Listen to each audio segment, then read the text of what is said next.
Welcome to the Victorious Parenting Podcast. I'm your host, Arabella Hill.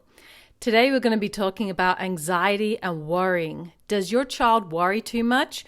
Well, you're going to want to listen to this episode because I'm going to give you some tips to help them and help you through it as well. So if your child worries too much, the first step is to understand what worry truly is. Because telling someone not to worry doesn't stop them from worrying. Just like saying calm down has never in the history of humanity ever made someone calm down. In fact, it does the opposite. So just saying, don't worry, it's okay, it doesn't stop them from worrying. Often it does make it worse because for someone who has a worry, it's coming from deep within them. And so when you're saying stop worrying and then you just walk away and leave it like that, it kind of makes them feel misunderstood and a bit hollow because they don't feel seen, and the reasons behind their worrying isn't being fleshed out. And for children, they can't really communicate to you about the root causes of their worries. They just know they're feeling something, they're uncomfortable, and they're expressing it in all different ways. They may actually come to you about it. They may have avoidant disorder when they're excessively worrying and have perhaps an anxiety disorder with it. They may excessively avoid certain situations, which can make it difficult for you behaviorally as well to manage their behavior, or it may come out in anger and aggression. So the first key is to seek to understand, then to be understood. On my Victorious Parenting page, the page is called Arabella Hill, but it's at Victorious Parenting on Facebook. Today, I posted something that is very interesting about this particular topic. And it's called, what color are these pills?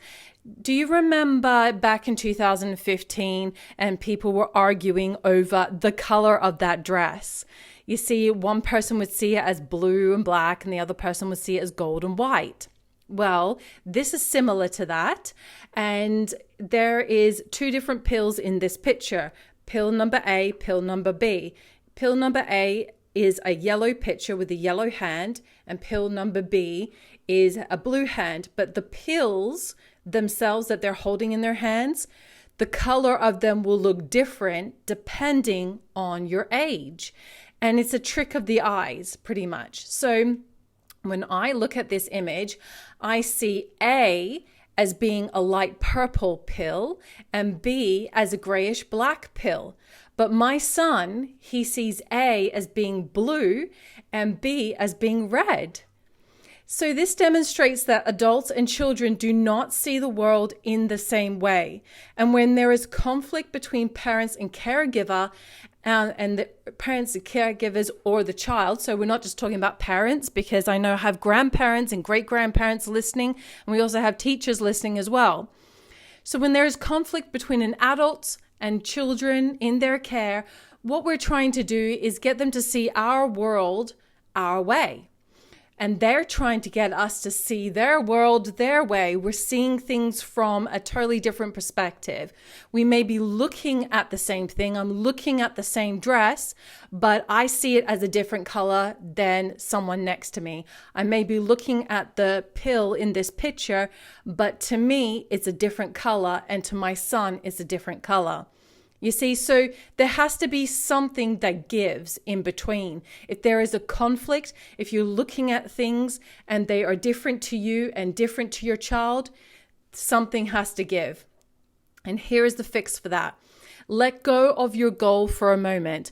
Let go of trying to get your child to see things your way for just a bit, and take some time to converse with them about their view. How do they see this situation? Try and look through their eyes, because it's going to help you understand from their perspective. And once you understand their perspective, it will help you understand their behavior. Because our behavior comes from our perspective. It's very much like the dress. It's funny because it really doesn't have a lot to do with your eyes. It actually has a lot to do with your brain and your individual perspective and your perception that stems from your beliefs.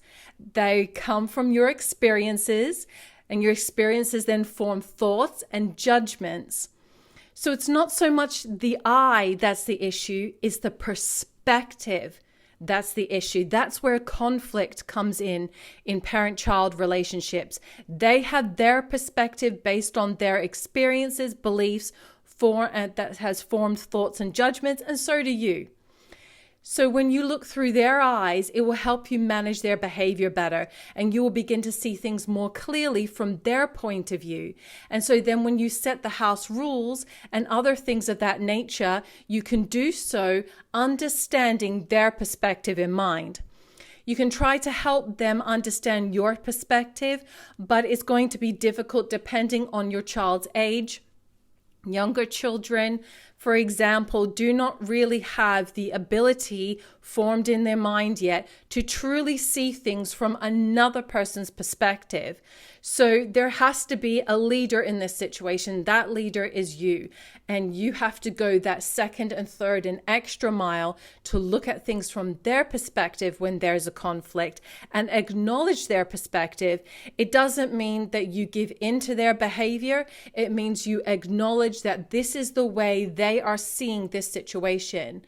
And it's interesting when you do that because you find that you calm down yourself. You don't get so angry. You think, my child isn't deliberately trying to push all my buttons today. It's that they see things in a different way than I am seeing something. So what I need to do is come together with them and work it out and speak to them in a way that their perspective and their understanding will acknowledge. And that's where you can really start to resolve conflict between parents and child.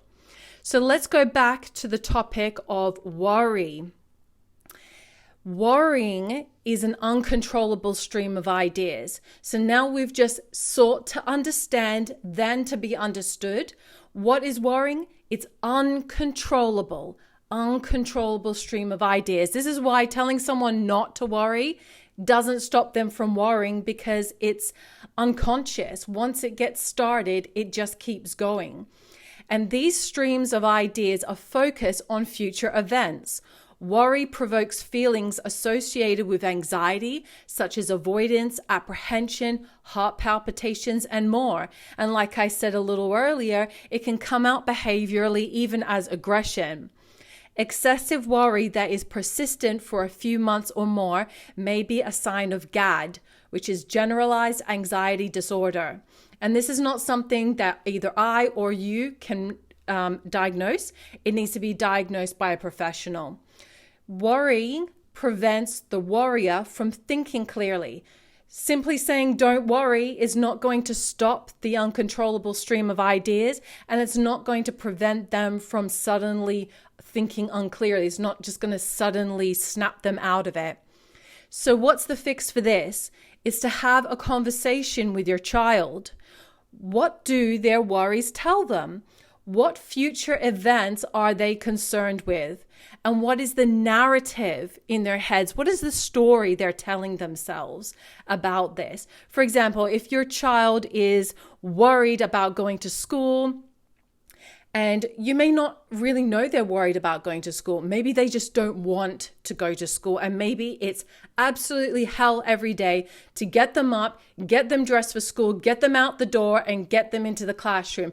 And if that's you, I totally understand, because I went through that for years with my son.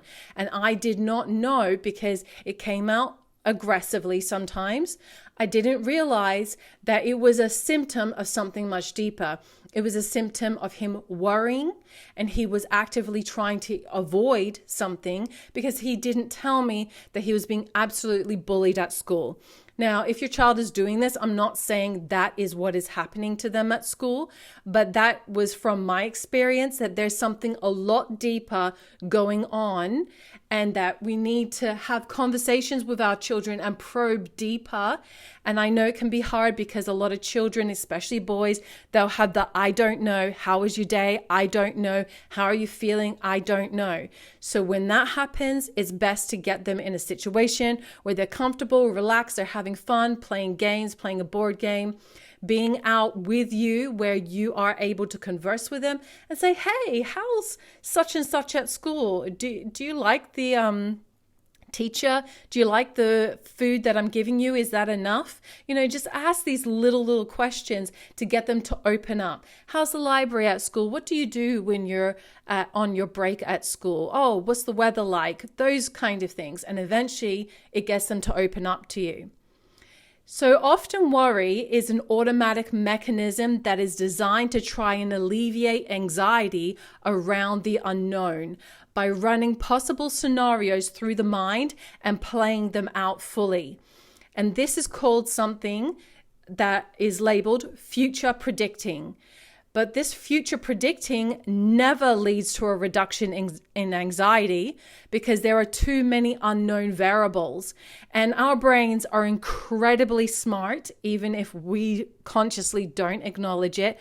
And our brains will run through all of these possible variables, but it's impossible because there are so many unknown variables. And that is why worry increases anxiety, which only then produces more worry because the brain can't run all of the possible scenarios and play them all out. There are too many, and there are too many unknowns associated with it. So worrying is actually a flight to fight mechanism. It's like a fight mechanism that's trying to reduce anxiety in the body, but is actually faulty. It's like a faulty mechanism because it produces more anxiety and more worry. So the fix for this is talk to your child about their worries and fears and deal with what you do know and help them to be comfortable with the unknowns. Let them know that everyone at some point feels anxious about future events, unexpected changes, and unknowns, and that's totally normal. But it's not okay to stay in that anxiousness because it will become grounded in you, and it can lead to things like GAD, generalized anxiety disorder, and panic attacks. So the key is to teach your children to become grounded in what they do know and what they can control. And often they overlook what they can control, what they are in control over, because what they aren't in control over is so frightening and scary to them. It's not helping them to think clearly. Remember, I said worry prevents the worrier from thinking clearly. They can't think clearly, so you need to help them think clearly. Saying don't worry isn't going to help. Have a conversation, go through all of this that I've shared with you. What's the narrative in their heads? Get them in a comfortable situation and talk to them about the worries and fears. Depending on the age, if they're younger, get them to write it down in visual and art form. It really does help. If they're older, get them to describe how they feel, and then give them examples when you have felt the same and comfort them. Because often children will feel that they are alone in the world. They look at their parents and they feel like they put parents on the pedestal, like adulthood is so great and you've just got it all made. And of course we don't. Adults really hard and we're all still learning, but kids don't see it from that perspective. So unless you give them examples and you get down to them eye to eye and comfort them with some examples, they're going to feel alone. So that is how you begin helping your little worrywart or your older worrywart if you have an older child overcome this habit before it comes rooted in their behavior.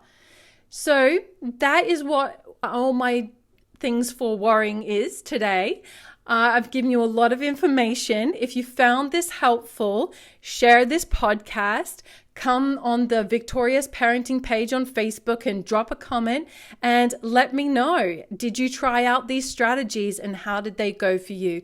And I'll be speaking to you in the next podcast. Thanks for listening.